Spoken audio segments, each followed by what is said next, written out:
The situation inside some of our schools is simply out of control. 83 of the state's 2,230 public schools are now partially closed because they're simply unsafe for students. Most of those are in the Hunter region and on the Central Coast. Many haven't had their toilets cleaned since Tuesday, and parents and teachers are frustrated they can't do anything to help get their kids back to school sooner. But unfortunately, parents can't help because of occupational health and safety things, and none of us are covered for insurance purposes to go into schools.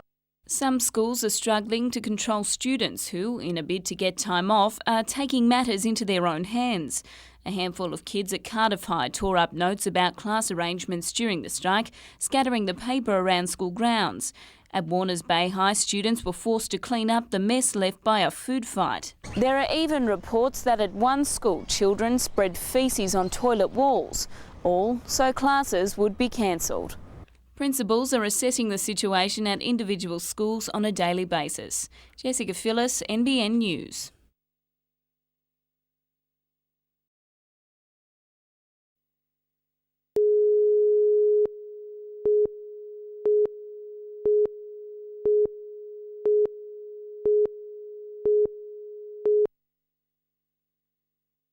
Eliza Taylor is used to winning awards. The fourth-year apprentice chef, who's employed by Pepper's Guest House in the Hunter Valley Vineyards, has an impressive swag of medals. She's even won trips overseas and a car. But despite the fact she's one very decorated apprentice chef, when they read out the winner of the New South Wales Apprentice of the Year title at the State Training Awards last night. The 2004 New South Wales Apprentice of the Year is Eliza Taylor. It was still a big shock for the working wonder from Woodville. I'm overwhelmed. What does one say when they're rewarded for doing the thing they love most? And it really is what you love? I love it. Regional New South Wales featured prominently at the awards night. Ballina High School was the recipient of the Vocational Education and Training in Schools Excellence Award. Kate Witten from Armidale won Vocational School Student of the Year. Small Business of the Year went to the Central Coast's Glenning Valley Childcare Centre, while the North Coast branch of TAFE won the New South Wales Large Training Provider of the Year category. And not only is Miss Taylor a great cook, she's also full of good advice. I'm very lucky. I'm living my passion, which I think is the most important thing in life, to live your passion. Jessica Phyllis, NBN News.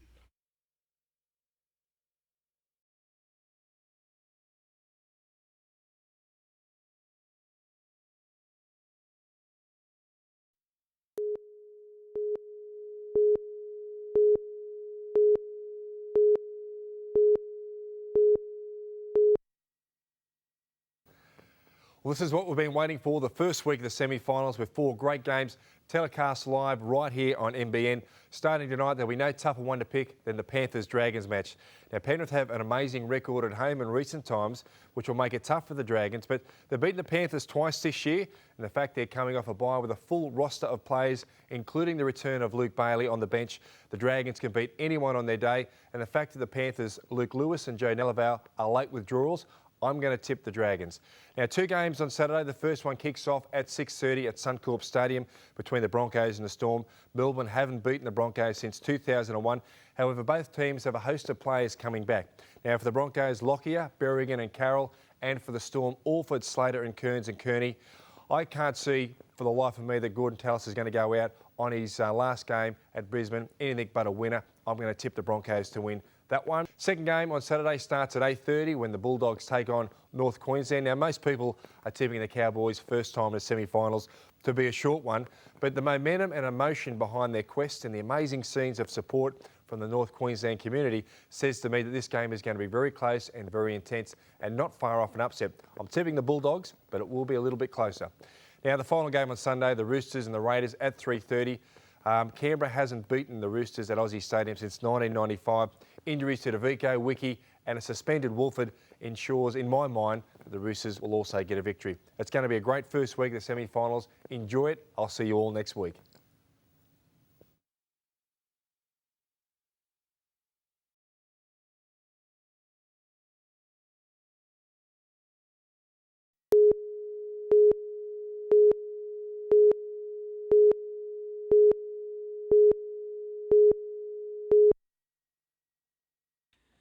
It's the day where pedal power rules the roads around Gloucester. Well, for the early hours at least. While it starts out flat, you didn't have to look far to see that things soon changed, and after 5 kilometres, they went cross-country. Competitors hitting bush for another 15 kilometres, winding their way through surrounding hills known as the buckets. It was enough to work up a thirst. But if it was water you wanted, you got plenty of it, as the bike legs soon turned into the canoe.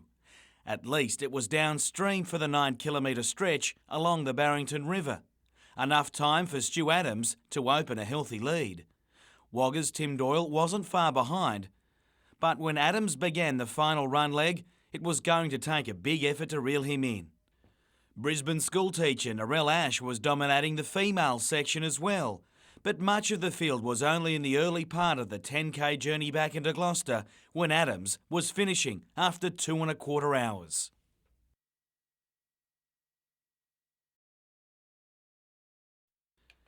That made it 3 straight and 4 overall, with redhead triathlete Boyd Conrick beating home Doyle to round out the placings. Ash, the first woman across the line, but in a most unique post-race celebration, she capped off the day with a skydive.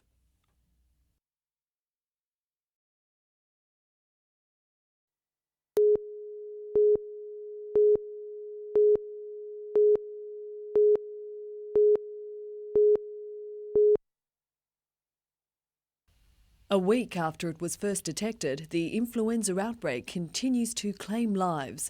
The death of a woman today followed 2 weekend casualties.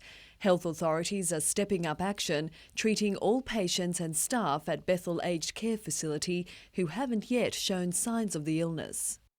Because we know it's influenza, we've been able to treat many of the patients and staff with viral antibiotics to try and prevent spread and prevent serious illness in cases. While it says the outbreak appears to be contained, Hunter Health is urging other nursing homes and the general community to be alert to the symptoms of flu. Meantime, investigators are looking at whether or not the residents had been immunised.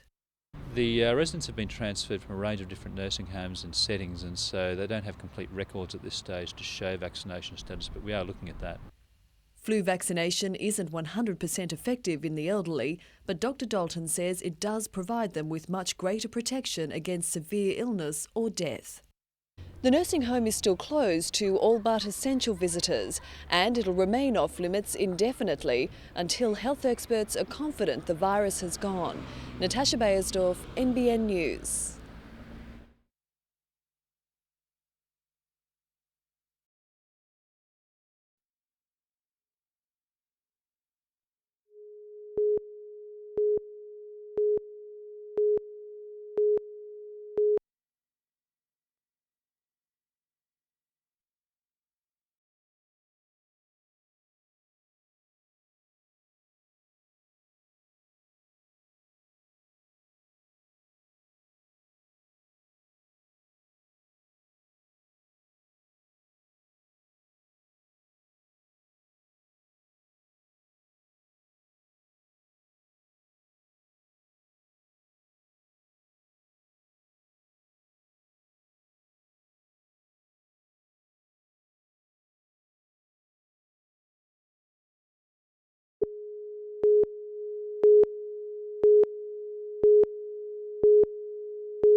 It would have to be one of the hardest yet most rewarding jobs in the world, sifting through crime scenes and the remains of house fires with the aim of finding that tiny little clue that could help put a murderer or arsonist behind bars.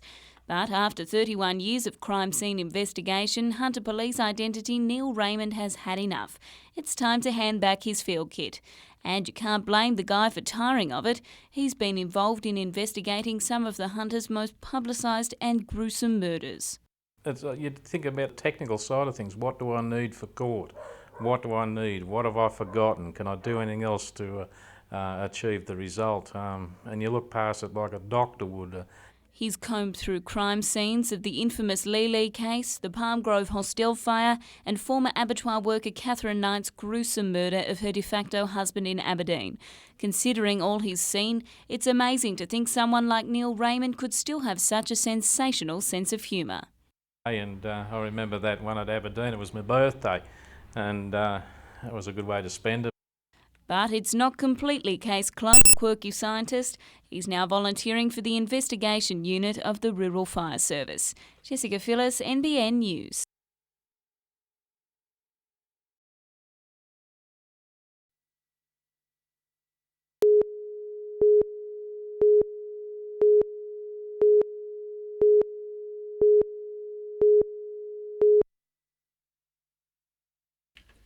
It seems almost everyone wants a piece of Glen Boss these days, and who could blame them?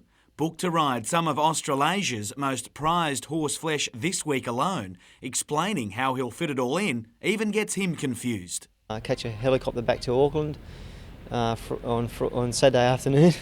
Got to forget where I'm at. I've got to remember where I'm at. It'll be New Zealand on Saturday to ride Starcraft, then a flight direct to Melbourne on Sunday for a book of rides that includes one aboard crack Newcastle colt Fastnet Rock.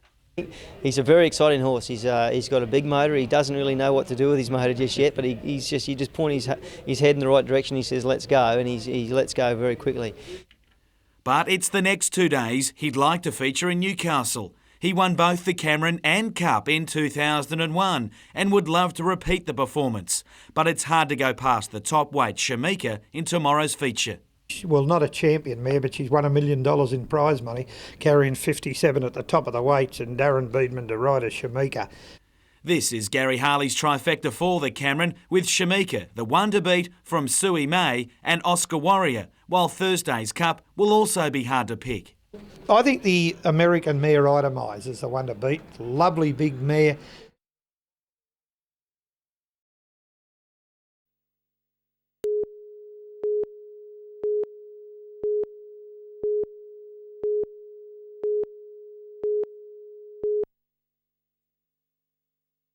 The field may not have been the hottest in the history of the Cameron Handicap, but the top jockeys and trainers had all come here to take home the feature prize. Group 1 winning mare Shamika led them out a firm favourite, and with champion jockey Darren Beedman on board, you couldn't blame the punters. Meanwhile, trainer Gai Waterhouse, who has an amazing record at this carnival, sat well positioned to take out another feature race. Down the straight, though, it had plenty to do to try and catch Oscar Warrior that had led them from the gates.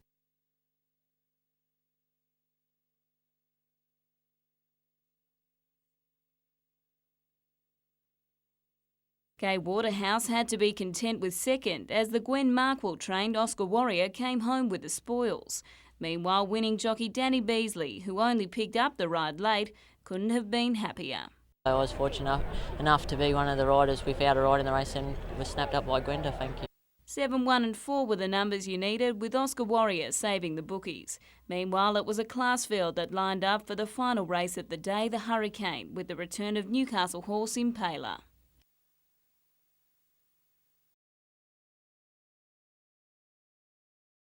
Academy ruined Impaler's comeback, paying a healthy $25.60 for the win. Jessica Phillis, NBN News.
After days of waiting, finally a phone call from the hurricane-ravaged Caribbean.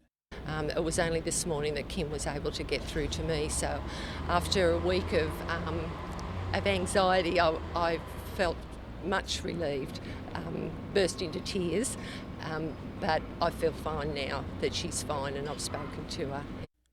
24-year-old Kim Fulp from Rankin Park is on a working holiday with partner Wade Tiller and another friend on the island of Grand Cayman, a region devastated by the hurricane. Before today, her mother Yvonne hadn't heard from her daughter in over a week, and it was only made clear this morning just how lucky Kim and her travelling party were, forced to spend 12 hours huddled up in a roof while the worst of the storm passed. She said that the continual noise was dreadful, and it was pitch black dark as well. So she said it was very frightening. It was the worst thing she'd ever been through. Like thousands of others, Kim, who lost her passport in the mayhem, is trying to make her way to Miami, believed to be one of many Australians in the same boat. In the wake of the tragedy, a renewed call has gone out to all travellers to register with the Department of Foreign Affairs and Trade to make it easier to be contacted if and when disaster strikes. Adam McKilrick, NBN News.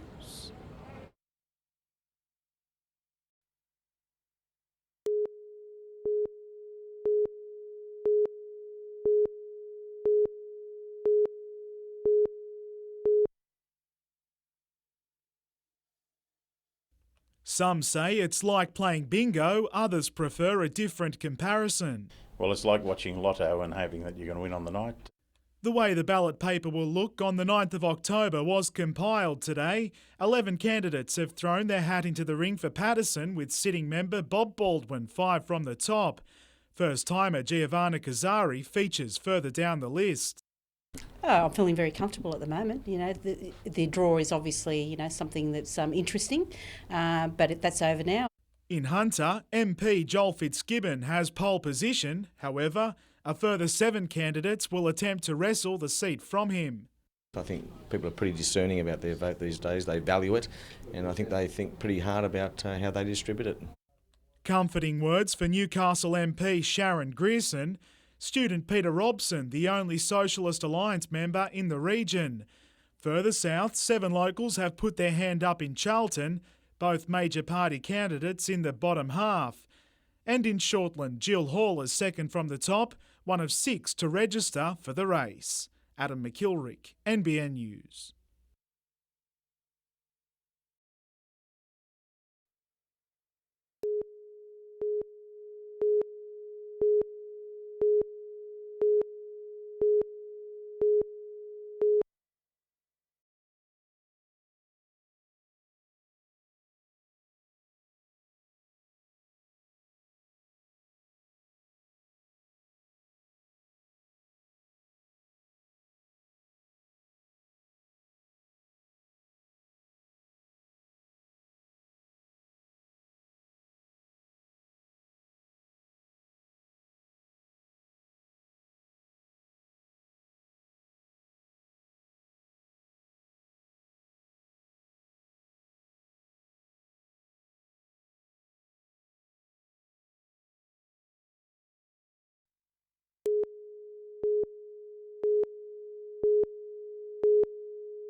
Finishing in the early evening, it was party time for Eastern District's players, who weren't going to stay quiet for anyone, not even their skipper.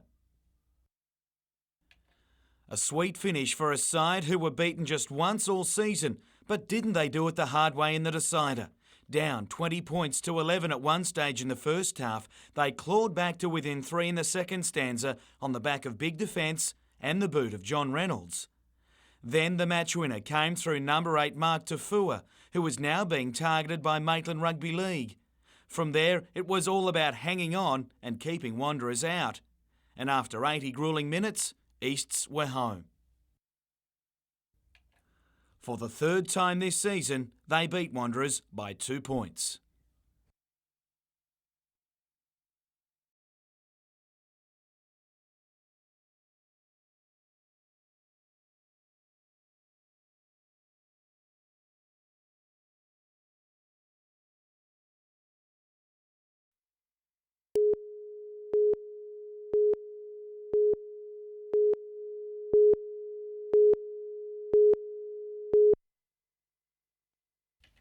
Recovering from a fall yesterday in qualifying, to start from third on the grid, Casey Stoner shot out of the blocks and quickly assumed the lead before trouble struck again. Just one lap in and he was out.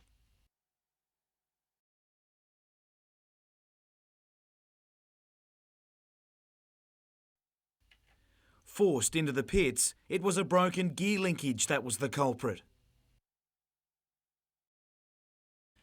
Everyone was in a hurry today along Wootton Way on the Old Pacific Highway just outside Bulahdelah for the hill climb, especially Mark Primmer.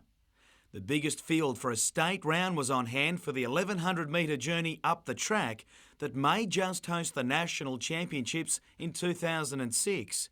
In all, 83 cars of all shapes and sizes burnt the bitumen aiming for the quickest trip up the hill, ranging from your everyday streetcar to homemade machines like this 20, which is powered by 2 engines. Others were inspired by the original King of the Mountain. And the workshop will be where Arthur Hollands finds himself this week after getting out of shape.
Pieces like this would be at home on the walls of any modern gallery, but the works have pride of place at the Samaritans Post School Options Centre at Mayfield West. The work of 16 young people who attend programs at the centre has been unveiled, a proud moment for both the artists, their families and friends. It's really nice to see their families come along in the night and sort of see what they've been doing during the year and have a look at their pictures hung up, and I think they get a real buzz out of seeing like everyone here on the night looking at all their pictures and giving them praise, and yeah, it's really good for their self-esteem too, I think. The budding artists take classes every week using some unconventional methods. They just use all different techniques that are easy for them to use, like the detergent bottles and throwing paint with spoons and using sponges and different things like that. The colourful creations are an example of therapy becoming art.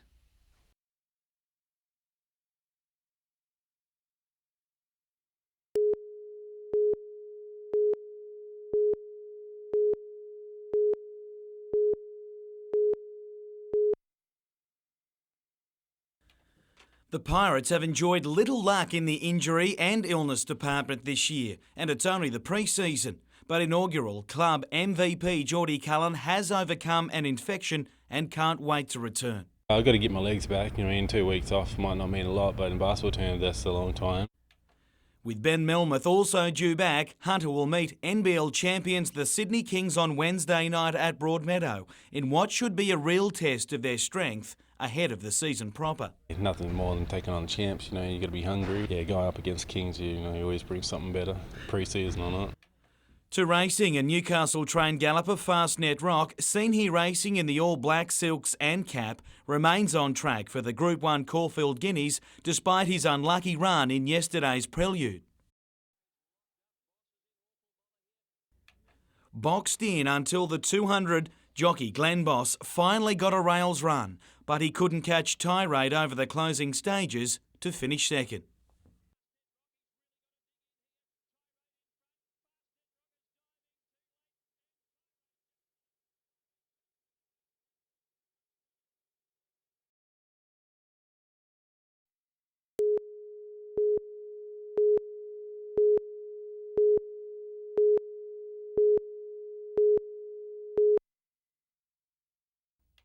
These are the pristine upper reaches of the beautiful Karua River. So far this section is relatively unpolluted, the main threats from farming and the Durali mine.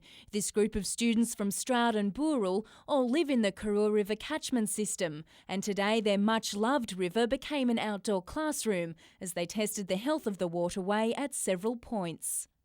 The whole message is about caring for the Karua catchment.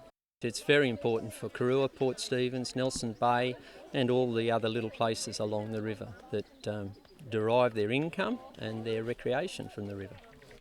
And there was good news with the discovery of a mayfly nymph, a highly sensitive bug which only lives in very healthy rivers. And with the town of Karua now bypassed and ready to be transformed into a fishing village, water quality of the upper Karua River is now more important than ever before. It's important for Karua, but it's important for Port Stephens. What a marvellous recreational resource and oyster resource. So that if we don't start looking up after the catchment in the upper catchment, you have got no chance of looking after it down below. Jane Goldsmith, NBN News.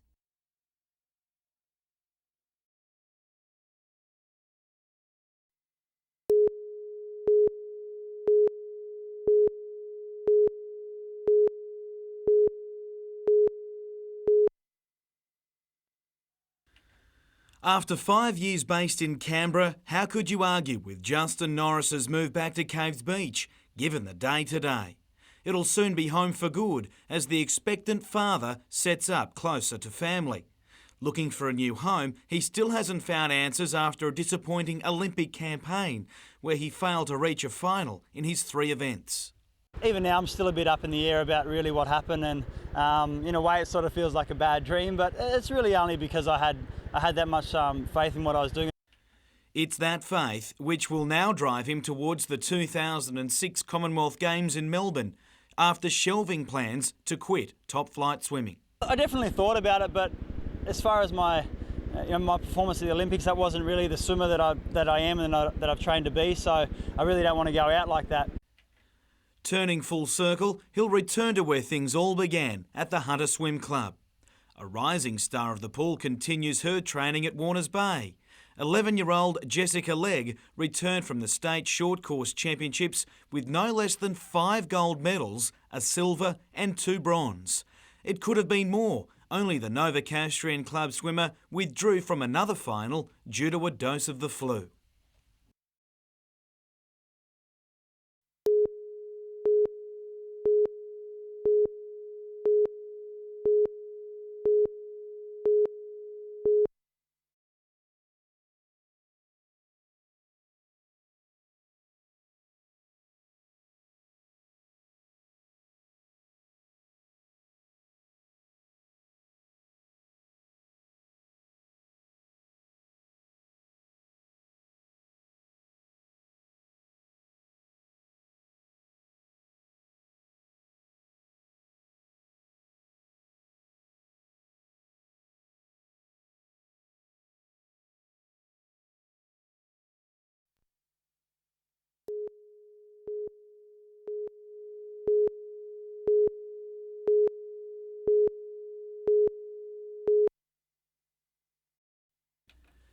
There's no doubting downhill mountain bikers are a breed of their own.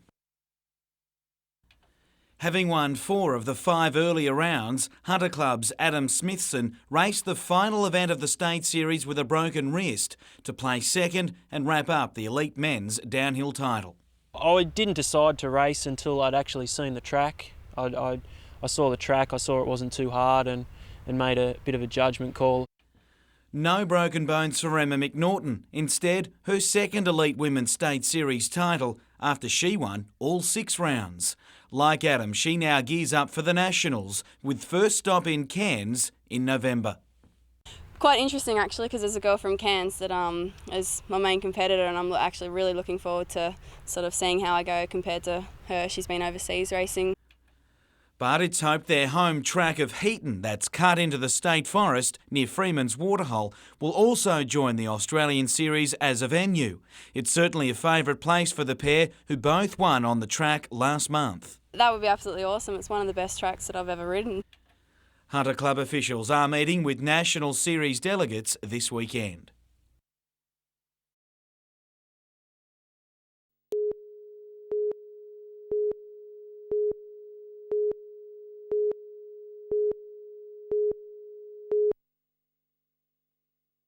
Last year, we brought you the story of the Kovacevic family, who were locked in a fight with the Sandgate Cemetery Trust over the type of headstone they were allowed to install for their beloved father, Anton Vla. Told me that it's under the Heritage Trust and we're not allowed to build a granite headstone, but a sandstone one. And I didn't want that. They were forced to have sandstone instead of granite, despite the memorials just metres away being made from granite. It's frustrations like this that could be avoided in the future with the establishment of a set of clear heritage guidelines for the cemetery, which is now home to more than 80,000 souls. Where you have a family that wants to put a particular sort of monument in a spot where it doesn't really fit in with the rest of the monuments around it, you have a bit of a conflict. George Gibbons from the National Trust led a workshop today as a first step in setting up clear rules for families to follow. Any new work done in these old sections, we want to be sympathetic and harmonise with it, not be sort of glaringly different. And the aim is to maintain the heritage values. The whole group of people that are here today are trying to work together. That's the councils and the trusts and the masons, to try and come up with a clear guideline that we can actually go to our customers and show them what they can actually have. Meantime, a link with Newcastle's past was revealed today in the Junction, where some century-old roofing was uncovered. We're re-roofing the little skillion roof, and when we took a sheet of iron off the main roof, we discovered that the early timber shingles were underneath the iron. The hand-cut shingles were a common roofing material in the early 1900s until iron became more popular. Here we have a handmade nail that was used to nail the battens on, which in turn carried the shingles. Paul Lobb, NBN News.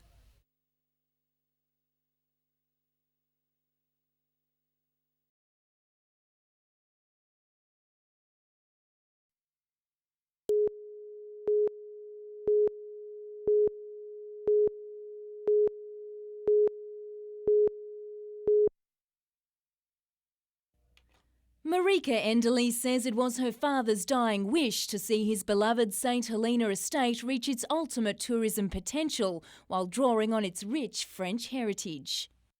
My father's dream was to recreate the vineyards again, restore the vineyards, and also expand. He thought that St Helena was a bit small for the amount of tourists we're getting in this area.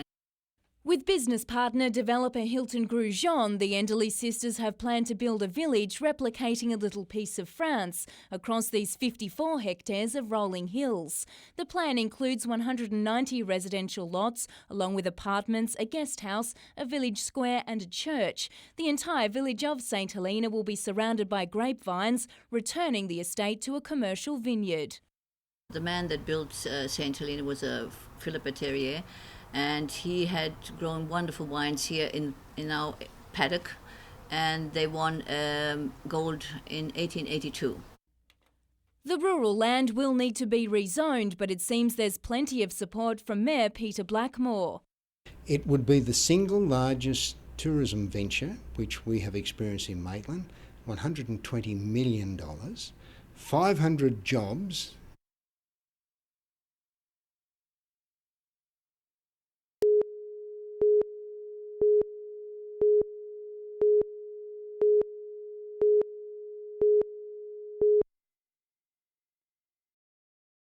If you noticed more bike riders out and about this morning, get used to it, say local cycling advocates out with a simple message to push. Dust it off at the garage, pump up the tyres. If they're only going down the road for a newspaper, they can go on the bicycle. 104 riders of all abilities marked the end of Bike Week celebrations in the Hunter this morning, attempting a 20-kilometre round trip from Civic Park to Cahaiba.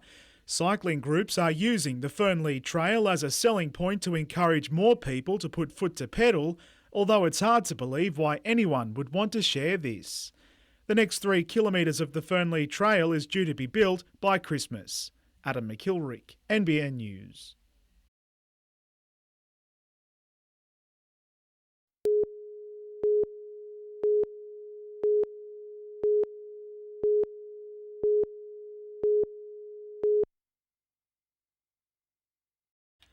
Still a teenager, Luke Flanders showed he's mastering the longboard better than most and even threw in a few of his old tricks. Jackson Close was just that, but not close enough, as fellow Queenslander Josh Constable set the pace. Fresh from his national title-winning effort at Bells Beach, the Noosa board rider featured on few waves, but when he did, it impressed the judges. So often a beaten finalist, Jai Burns looked like he might have done enough this time around. Desperate to win on his home break at Bar Beach, the 24-year-old got through plenty of work as he tried to find that big scoring ride, and he must have gone close. But he was bridesmaid yet again, as Constable booked himself another Pro Tour victory.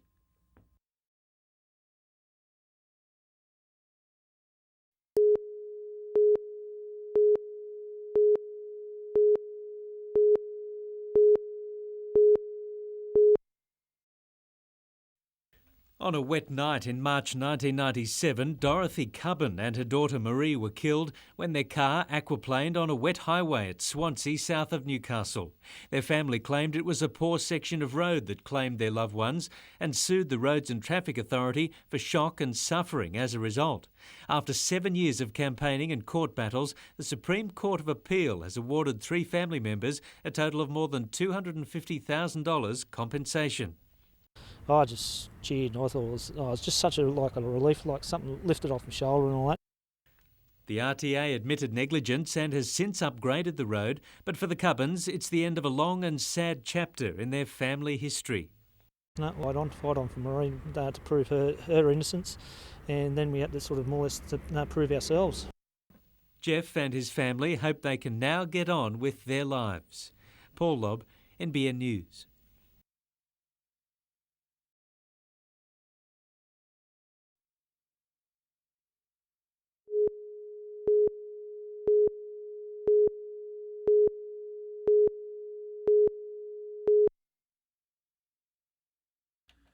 A week ago, Brian Weathers didn't know anything about Australia's Premier Basketball League, but today, after a long flight and drive through holiday traffic, he met his new teammates.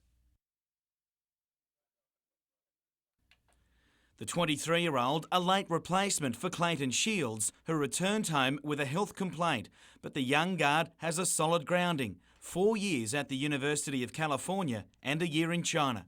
Playing like this really doesn't really feel like overseas. I remember getting off the plane and, looking around, it's a lot like home, so I can definitely see myself being successful here. While his light training run today was largely about getting over his journey, it'll soon be all work with the season opener on Friday night. I think I'll be ready tomorrow. If I think I get enough rest, I'll be ready to go. Just whether he'll start is another thing. Brad Davidson has the inside running on that position after the Pirates' strong final pre-season hit out against the Kings in Sydney yesterday, where they were narrowly beaten. And Swansea Belmont's Lisa Wright has become the Hunters' first individual World Surf Life-Saving champion, winning the beach flags in Italy. Left out of the Australian team that contested the same championships, Wright's win will long be savoured for the Newcastle University student. Jim Callanan, NBN News.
Today's news has sent shockwaves through several Hunter Valley communities. It's believed the federal government has earmarked 2 sites in the Upper Hunter as possible nuclear waste dumps, and the proposal has so far been met with anger and disbelief.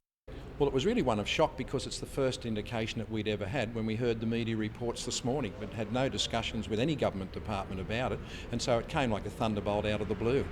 It's been revealed today that Broke and Denman are included on a list of 9 New South Wales locations drawn up by a federal government committee as being suitable for a low-level nuclear waste dump.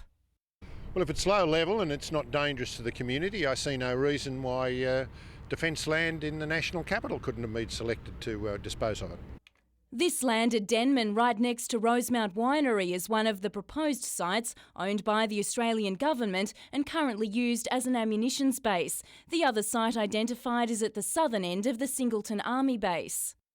Oh, I know what the community's response would be. They'd be one up in arms about it, and definitely, and council himself would be opposed to any proposal for that to be in our backyard. It's believed the federal government is searching for a location to replace the scrapped plan for a national waste dump near Woomera in South Australia. But the Federal Environment Minister today said the issue is a Labor scaremongering campaign, adding that the Coalition's preference is to store the nuclear waste offshore. Jane Goldsmith, NBN News.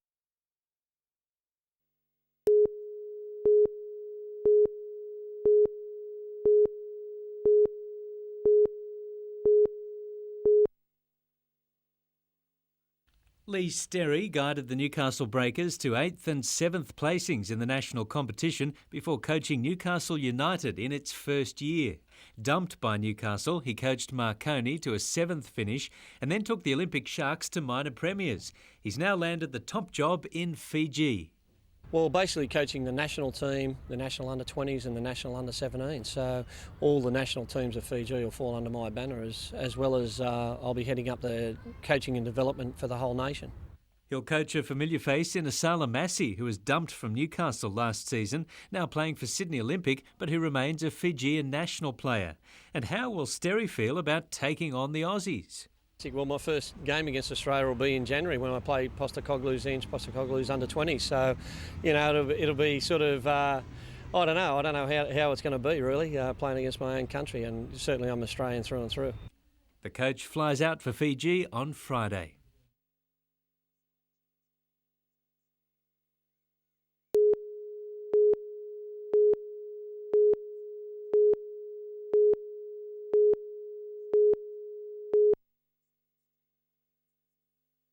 A stiff nor'wester made for challenging conditions on the lake for the access dinghies today, but the wind didn't bother the Army, who rolled in to do their bit ahead of this weekend's regatta. The 5th Combat Engineers Regiment from Penrith set up a portable pontoon that will prove invaluable for the sailors, many of whom use wheelchairs.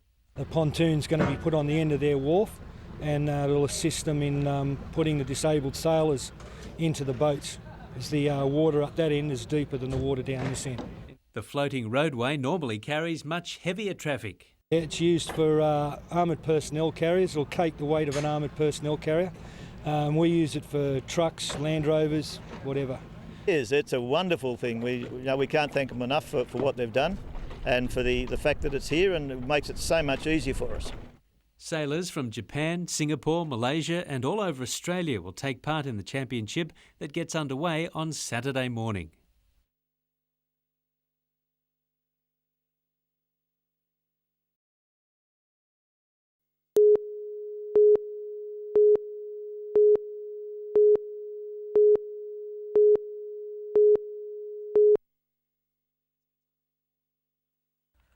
For some, it might be hard to get your head around the fact Karuah has gone from this bustling scene to a sleepy village in the space of just a week. For the moment, business in Karuah is staking its future on travellers continuing to drop in on their North Coast journey. There's a few people who have said their business has been slow this week. What we've said is still call into Karuah, it's still the same distance from Sydney. Come and have a nice cup of coffee and actually you don't have to be run over by trucks. But it's the medium to long term that Karua businesses, residents and Port Stephens Council have been concerned about for almost 2 years. Just before the bypass was opened, Roads Minister Carl Scully made this offer that Council is pursuing. We're happy to do what we can with the local Chamber of Commerce to make sure people pull into Karua and see that as the appropriate place to rest. Council wants that help to go further and will ask the government to assist with the employment of a town centre community worker. To grow the town has to grow. There is more residential development planned. There are some more businesses planned, but really what we need to be able to survive in the meantime. Councillor Plowman says Karua's future is now in Premier Bob Carr's hands and she's warned it can't be allowed to fail. Gary Blair, NBN News.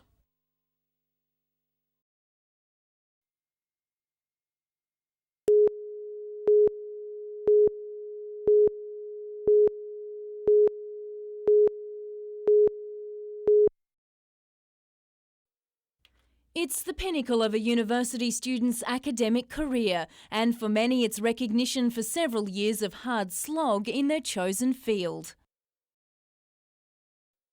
With proud family and friends looking on, it was a day of celebration, years of study finally paying off.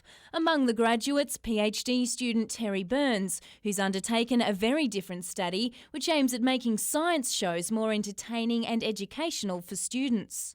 For the last 4.5 years I've been researching science shows. As part of that I set up the SMART program, which is science shows and activities for young people and adults. He's toured schools throughout the Hunter Valley with his own award-winning science show. So what's the secret to making science interesting to kids? Showing them that scientists are real people, science and technology is not a scary thing, trying to open up the black boxes, being interactive, doing things that involve people.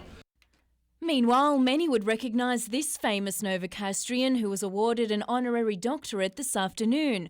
4-time world surfing champion Mark Richards was recognised for his contributions to the Hunter community, to charities and his continued involvement in surfing as a voluntary mentor. Jane Goldsmith, NBN News.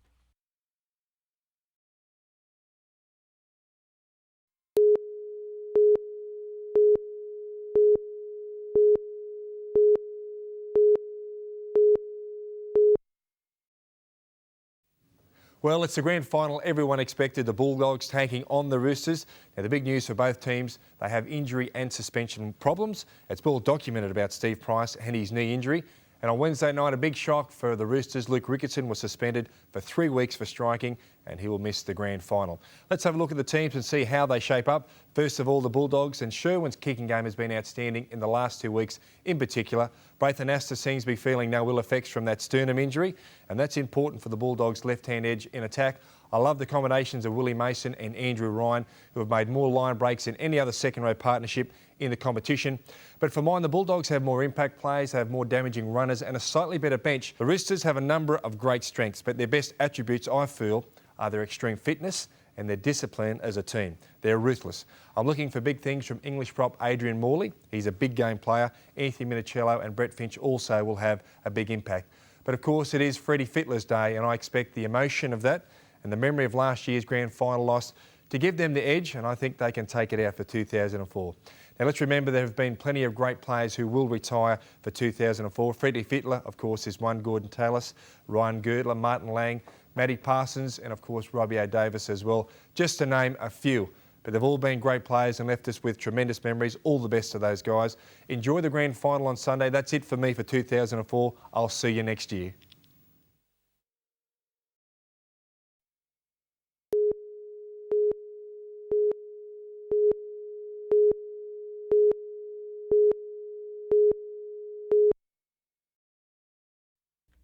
For cancer patients like Gloria Miles, finding the right treatment is crucial, but in many cases it's far from an exact science, especially when it comes to chemotherapy.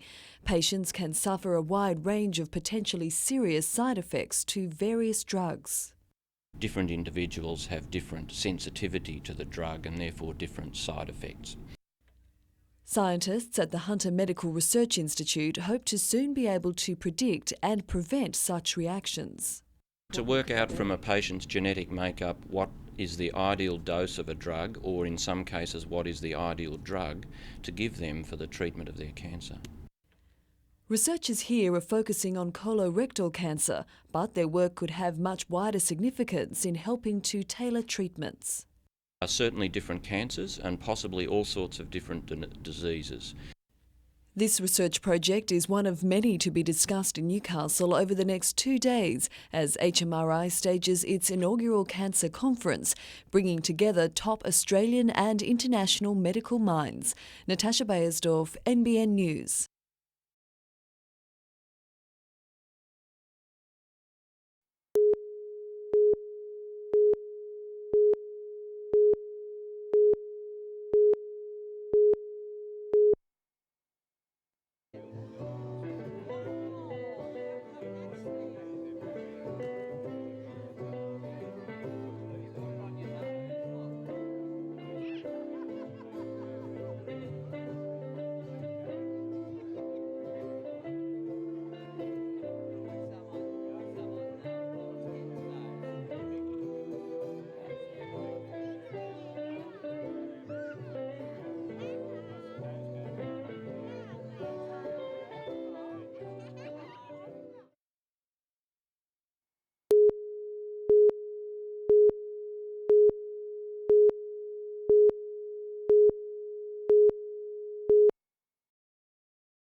It was a win so special for so many reasons. Chris Lees had picked out County Tyrone as a yearling, and it went on to score his late father Max's last Group 1 victory in the Queensland Derby.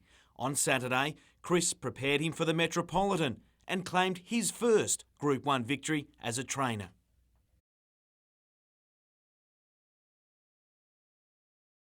Quite satisfying, to be honest. We'd planned it for a long time, and for it to all come off on the day, it was very rewarding. He'll join two of his stablemates for the journey to Melbourne tomorrow as Lees prepares County Tyrone's next assault. His main aim now will be the Sandown Cup, which is at the end of the carnival. He'll have a run before then, either a few options, maybe the Geelong Cup or the Moonee Valley Cup. Bought for $80,000, more wins south of the border would push career earnings past $1.5 million. Jim Callanan, NBN News.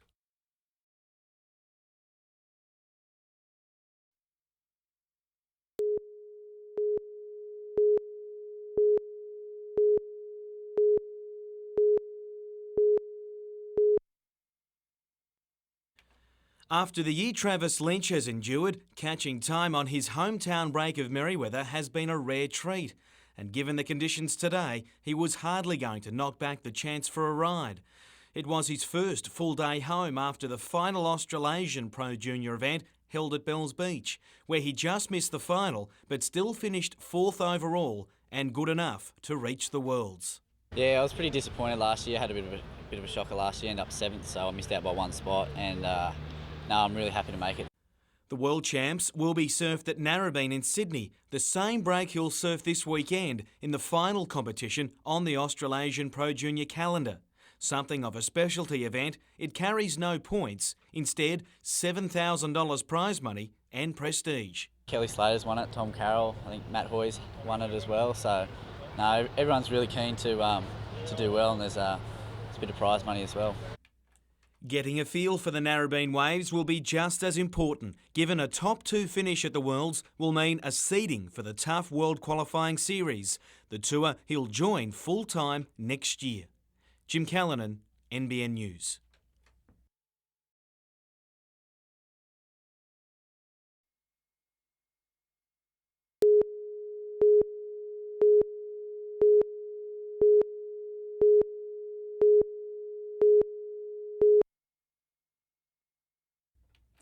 The Melbourne Tigers are best described like that much vaunted bottle of wine. They just seem to get better with age.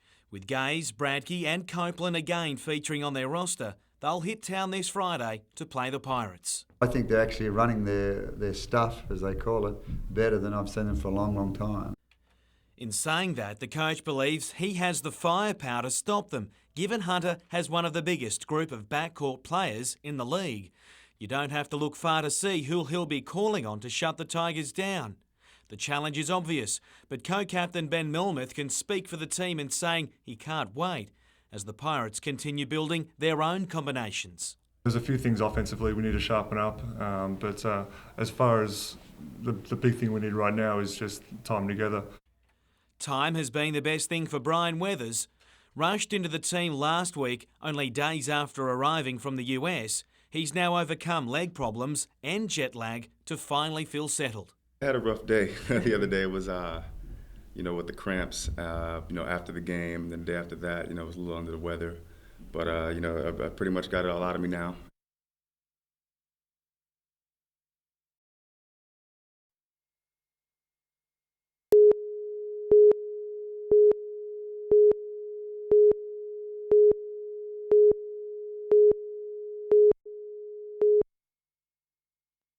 Motorists thought they'd seen the end of traffic snarls on the Pacific Highway around Kurua. The bypass was meant to solve all, but last night it became blindingly obvious it had done anything but. Is there an accident? No, there's traffic. Yep. Oh. Just south of Bulladila, traffic was banked up for kilometres. Frustrated drivers experienced delays of up to an hour and a half as the hordes of holidaymakers began the trek back down the coast. It seems that notorious Kurua bottleneck has just been pushed further up the highway. That was expected, but with the continuance of the road in the future, it'll just make it far easier to get your destinations far safer. But we're going to have to wait several years for work on that section to start. In spite of the Pacific Highway issue, Hunter Police have applauded the behaviour of the majority of motorists using the region's roads on the long weekend. Of the 4,431 breath tests carried out, 18 people were charged, well down on last year's figure of 45. It is very pleasing, considering there was the grand final as well, that there were less drivers caught drinking and driving and are obviously heeding our warnings. But alarmingly, there were almost 100 more people charged with speeding. The number of drivers snapped by police speed cameras also up. Jessica Phillis, NBN News.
She is Audrey Koosman from Black Horse Park, who for the last 30 years at least has been making sure the world is a better place for animals.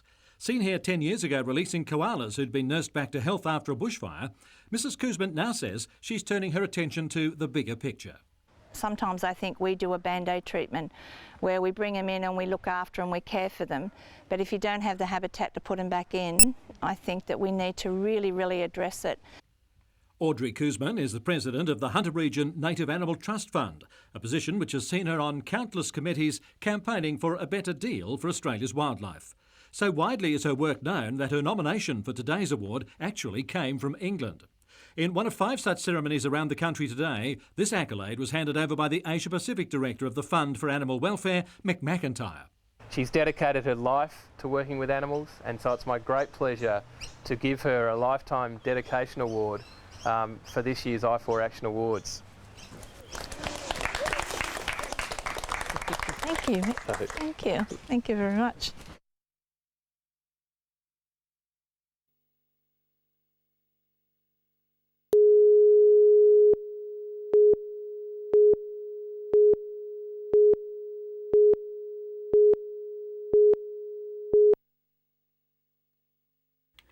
Reverend Julia Perry is one of many behind the fight for female bishops. She was the first woman ordained a deacon in the Newcastle Anglican Diocese, became a priest in 1992 and is now a chaplain for the Samaritans. She says Tuesday's decision by Anglican church leaders was a huge blow for women in the clergy. Very, very sad for the entire church and I'd say the community not to have women permissible at the moment into that level of ministry. She says she knows of many women who would make outstanding bishops and says it's difficult for her to see them being blocked out. Yes, it's frustrating because they've had parish experience, chaplaincy experience, many of them gone elsewhere and got extra academic training, so they are familiar with the issues that a bishop would need to consider and they're sidelined. Dr. Perry says it's not only a social justice issue but also a biblical issue, as the Bible reads God created male and female in his image and therefore should be treated as equals. And despite many other countries having female bishops, she says it's another case of déjà vu in Australia. We went through the same process for both allowing women to be ordained, made deacons and women to be ordained priests, and for years it was close but so far. So this is much of a repeat of the last 20 years. Bishop Roger Herft, who's still in Perth, voted in favour of female bishops. I really do believe very strongly that the House of Bishops is seriously diminished without the presence of women there. Jane Goldsmith, NBN News.